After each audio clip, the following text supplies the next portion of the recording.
Welcome to Curiouser and Curiouser, Alice's Adventures in a Museum Wonderland, an exhibition being held at the Potteries Museum in Stoke to celebrate Sir John Tenniel, the illustrator of our story.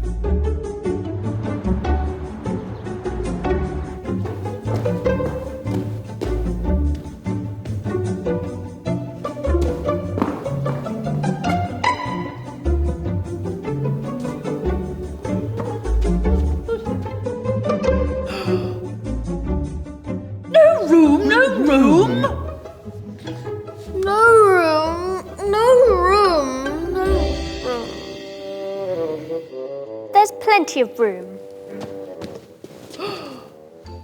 Well, I didn't know it was your table. It's laid for a great many more than 3. But this tea set is so small. Now, if I eat this cake, will it shrink me? Don't be silly. Eating cake won't make you smaller. Anyway, it's the perfect size for a child. Did you know it was made in about 1830? When our illustrious illustrator was 10, so he probably had a set just like it. As you know, Alice, playing at tea parties is a very important part of a child's education. It's pretty, isn't it? It was probably decorated by a child who worked in a local factory for 60 hours a week. I wonder if they had time to play at tea parties. Well, that's all very well, but all of these cups have been used, and I want a clean one. Move round.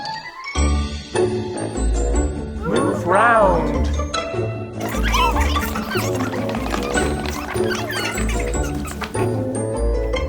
Well now, I vote the young lady tells us a story. I'm afraid I don't know any. Then the Dormouse shall. Wake up, Dormouse! I wasn't asleep. I heard every word you fellows were saying. Ooh, this is my favourite tea set. It was also made around 1830 by John Ridgway of Shelton. The service is the triple moulded shape and features a maroon ground with painted romantic panels of rural scenes, stately homes and castles. It was owned by Samuel and Emily Tolley when he was principal tenor in the choir at St. George's Chapel in Windsor Castle. Queen Victoria often came to Emily's tea parties, so she probably drank out of this very cup. Well, that's all very interesting, but there aren't enough cups for everyone. I want a cup. Move round. Phew. I would really love a cup of tea now. Except there aren't any cups, only teapots. But of course. And each one more interesting than the last. Take this one, for instance.